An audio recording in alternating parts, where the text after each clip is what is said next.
Hello and welcome to the Corporate Storytime podcast series. My name is Lucas Robinson, the host of the podcast. On this pod, I'll get the opportunity to talk to ASX company leaders and innovators as they run through their personal executive journeys and the stories behind the companies they are helping to grow today. I'll be leveraging my experience as a former stockbroker and my current role with investor relations consultancy, Corporate Storytime. But enough of that. For now, let's gather round, come in close, and let me tell you a story.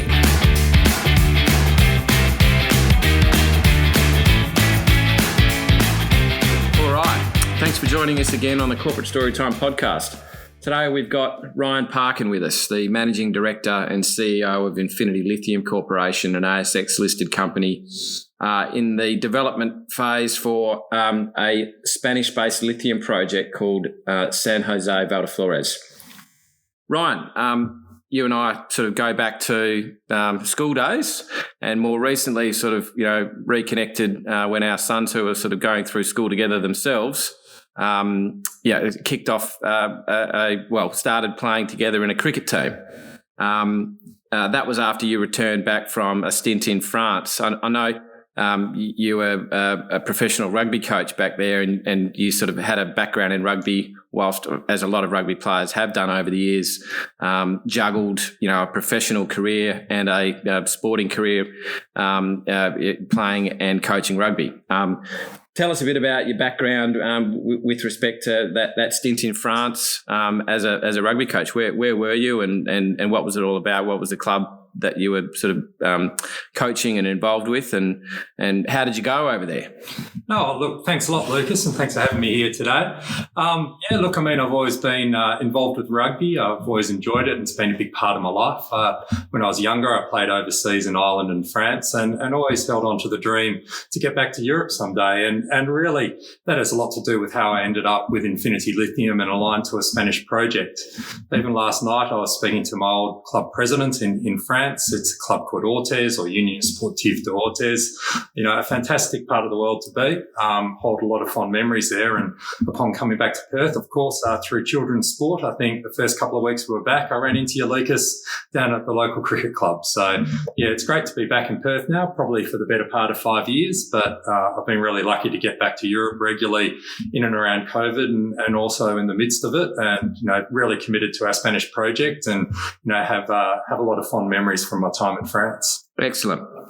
I mean, a lot of Australian investors, when they think of lithium, they think of spod, or spodumene, as is produced in the Pilbara and in sort of east of Perth and sort of around Ravensthorpe and Greenbushes.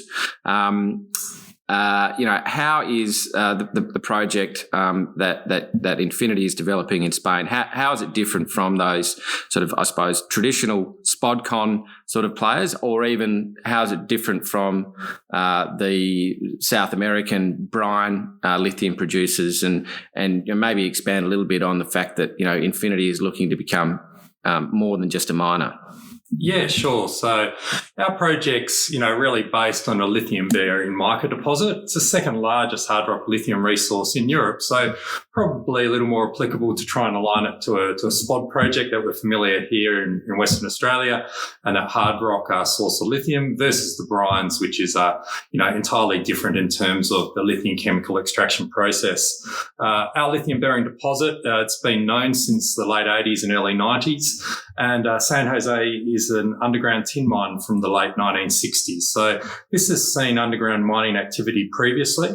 We're seeking to develop a fully integrated project on site, which will not only extract the lithium-bearing material, but also convert that to battery-grade materials. And, that's a really important distinction, because late last week, the Extremadura government, or the junta, passed a law decree very specifically now requiring all lithium projects to move downstream and convert that lithium resource. So we feel like we're a blueprint for Extremadura and for Spain, not only for the resource side of the equation that we're familiar with here, in Western Australia, but also with the downstream lithium chemical conversion, which is, comparable to what we see with Tianqi and others in Kwinana. Okay, so the project's in the Spanish province of Extremadura. Tell us a little bit about the region that you're in, and the township of Cáceres, which is the local community. Yeah, well, look, I mean, this project was put out to tender in 2016. They were always aware there was a large lithium resource available in close proximity to the town of Cáceres. So the town itself is about 2.5 hours west-southwest from Madrid, a very easy drive on dual carriageway. And ultimately, this is a project that's in a region that receives one of the highest levels of support through the European Commission and the European Union. So, with very large levels of unemployment, massive population issues, they're really seeking investment and in particular industrial development close to the community of Cáceres. And that's where it's really important that we focus on our downstream activities, that value add, but also it's strategically important not only for Europe, but particularly for Extremadura. Excellent. And what about more broadly the EU and the Spanish, electric vehicle push? How can you describe what's going on there with respect to incentives within the broader EU and also within Spain, the importance of the Spanish automotive industry to the economy in general, and the general sort of groundswell of support that perhaps not all of us here in Australia are aware of when it comes to phasing out internal combustion engines and promoting the growth in e-mobility? Yeah, there are a number of factors that have driven this move to e-mobility in Europe, and even pre-COVID times, we can focus on, this real push towards green energy and energy transition and a new digital economy. So Europe was moving that way with the EU Green Deal and allocating close to 750 billion to these initiatives. And then COVID hit, and that only sought to really reinforce that issue of deglobalization, of localized value chains. So now there were all these market forces and political forces pushing towards electrification. Obviously, the demand for lithium is, very heavily correlated or, almost entirely driven in the market by the demand for the move to e-mobility and in particular electric vehicles.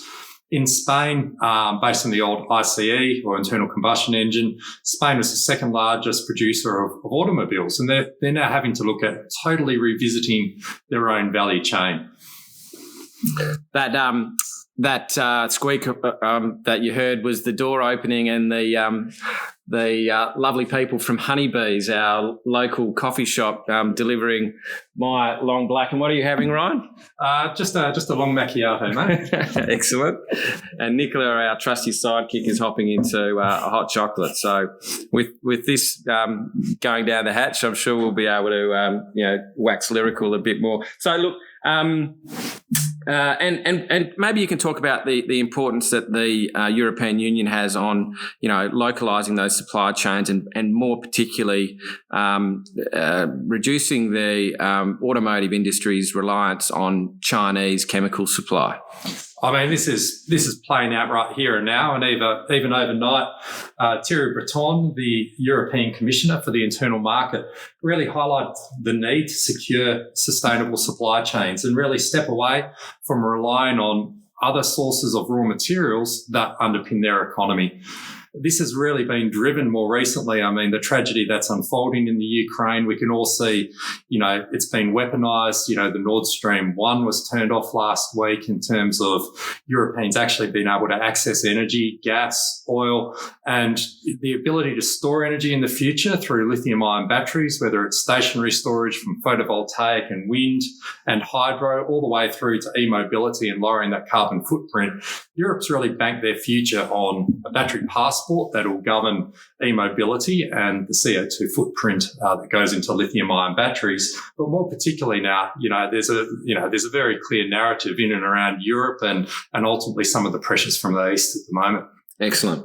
All right. And so let's get back to your project. Yesterday, and so we're recording this on Wednesday, the 7th of September. So yesterday there was an announcement that pertained to Infinity's wholly owned subsidiary, Extremadura New Energies, which owns 75% of the San Jose project, and it also the announcement also pertained to the CEO of Extremadura New Energies, Ramon Jimenez Serrano. I believe I've got something close to the right pronunciation. Joining the Infinity Lithium Corporation's ASX board. Now, the company also addressed permitting issues. So there was a investigation permit that was cancelled last year. The company, as I understand it, is appealing that process through the appropriate legal avenues in country. But you also mentioned that there's more than one pathway with respect to taking this project forward with or without that investigation permit appeal being successful. So perhaps you can kind of talk a little bit more broadly about the permitting situation, and I suppose the changes that you've seen on the ground with respect to rhetoric from local community leaders over the course of the last sort of 12 months or so, and maybe about the pivot from what was previously considered to be an open pit extraction for the ore at San Jose to an underground extraction, and the effect that Ramon's leadership at a local level has had on changing and moulding community attitudes towards your project. Yeah, well, look, firstly, we're thrilled to welcome Ramon to the board of Infinity. He's been, acting in the capacity as CEO of Extremadura New Energies, our wholly owned Spanish subsidiary that essentially owns that right in the SPV for the project San Jose, which is a bit of a mouthful. But I mean, at the end of the day, he's, really highly regarded. He's got great credentials. He's got vast experience in industrial projects through his time at Acciona. So he's been leading our team. And what we've seen since his appointment late February, early March, is really focusing on that local engagement, aligning this move underground, which is in direct response to the local community, to ensure that we win our societal licence. We've seen an enormous shift politically in terms of the positions regionally and locally towards a project through better understanding the environmental credentials, the technical credentials, and the economic opportunity that this project brings to the region. We've seen the announcement of large lithium-ion battery plants as well in the region of Extremadura. So it's incredible to think that Extremadura could be the first region globally to consider a cradle-to-grave value chain. So Ramon's been driving a lot of the discussion, a lot of the political discussion locally and regionally, to the point now where politically they're asking for the project to be presented. They've highlighted, we want to see this technically presented so we can assess the merits of the project. If we wind back the clock to last year, we had an issue with an investigation permit and we had that cancelled. And that was really a political decision that put it before the courts to seek resolution on some technical matters. We're not able to directly comment on that, but we're expecting resolution this year. However, with a successful resolution and we are reissued that investigation permit, we can move forward in a conventional sense to lodge our mining licence application. Bear in mind, we already have a JORC-defined resource. We've undertaken our drilling. This is an administrative process to be able to lodge our mining licence application because this investigation permit was granted in 2017. Our chairman, Adrian Bias, led the drilling campaign in country. So that work has been undertaken. In the event that we are not successful before the courts, we have alternative routes that we can pursue, and this has been highlighted by the regional and local government as they're, again, seeking to assess this project on its merits through the right administrative process. Excellent. Well, maybe you can, you mentioned Adrian there, and we've touched on Ramon. Do you want to talk about some of the other members of the executive team and board and the skill set that they bring to your company? Yeah, look, absolutely. Our chairman, Adrian Bias, he has an extensive history in the resources sector, and he's also chairing another couple of companies currently engaged in underground mining activities. So that's a very important distinction, and also for our credibility in country to be able to point towards that successful outcome. And we'll also be seeking, like many others, to move to a fully electrified fleet as that technology becomes available, because ultimately in Europe, we need to be shooting for the lowest possible carbon footprint. In terms of our technical team, globally, this is an area where really lithium chemical conversion is really starting to ramp up in terms of volumes. But we've got a team or a technical advisory committee led by John Starrick, who was the CTO at Galaxy back in the day, and has also been involved in a number of other recent lithium chemical conversion projects, both brine and hard rock. He's also accompanied by Dr. Dave Marie, who is the ex-principal scientist from Taliesin. Dave has travelled extensively with us. So not only are they focused on San Jose, but they've also been focused on our other R&D activities where we have been progressing alternative processes that show real potential for other lower grade ores globally.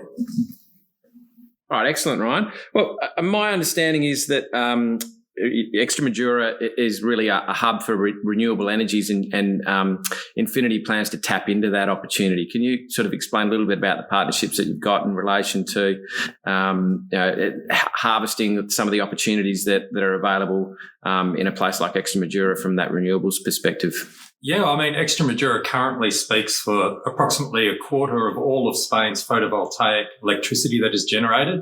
They've got vast wind assets as well. And so now they're really starting to bank their future, not only on this renewable electricity, but also using that electricity to generate green hydrogen. And I think that's a thematic we're very familiar with here in WA. I think any other day we open the paper, we can see those, large-scale developments in the northwest of Australia.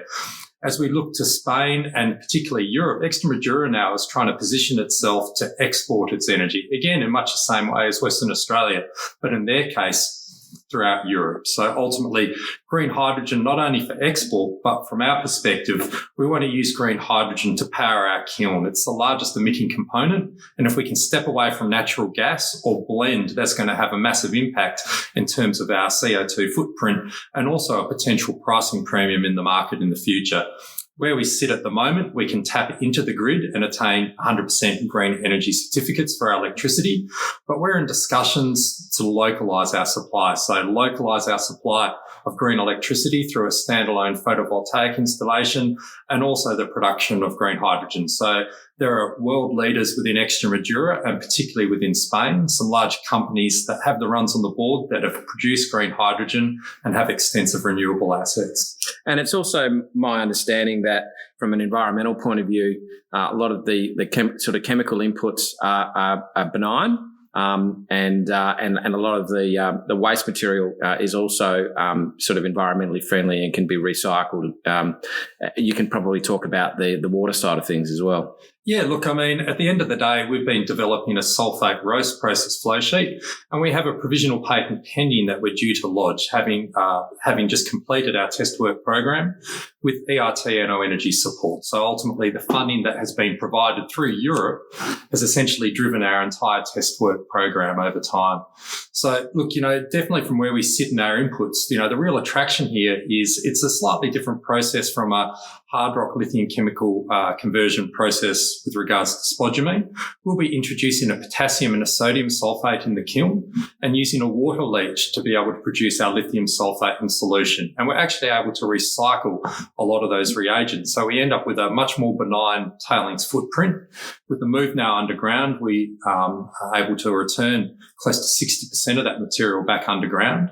And the goal is to have essentially crushed dirt and rock, benign materials from essentially non-toxic reagents that allow for the continual rehabilitation of the site. So a very different mindset for the local community for what they otherwise might have assumed for a mining project, for what people are familiar with Vale and other large-scale projects globally. Yeah, excellent.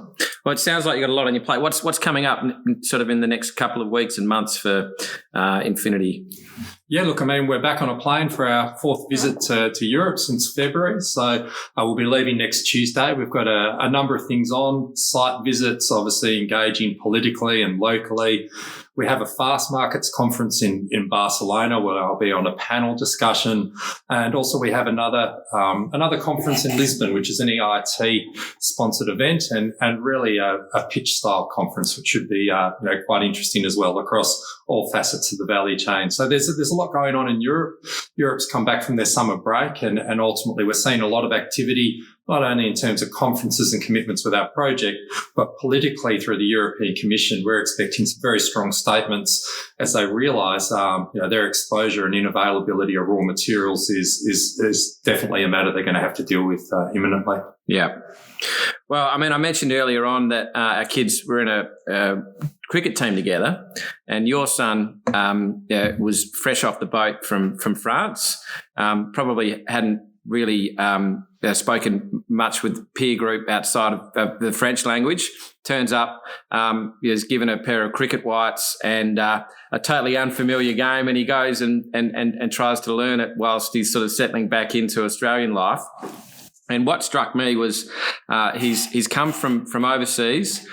He's taken up an unfamiliar game, and through sheer bloody-mindedness and determination and grit has found his way to succeed. And I think whether or not it's the father following the son or the other way around, an Australian company going to Spain and becoming part of the community and working extremely hard to become a meaningful, valuable part of that local community is something that I think I can see was reflected in the young fella's cricket, and is probably something that is a really good analogy for what you're trying to do there in Caceres. So. No, thanks, Lucas. I mean, I think we can forget the golden duck and the 8 consecutive wides, but and the promise that he was never returning to cricket. But no, look, I mean, he's really harnessed Australian life, having had to have spent a few years in France.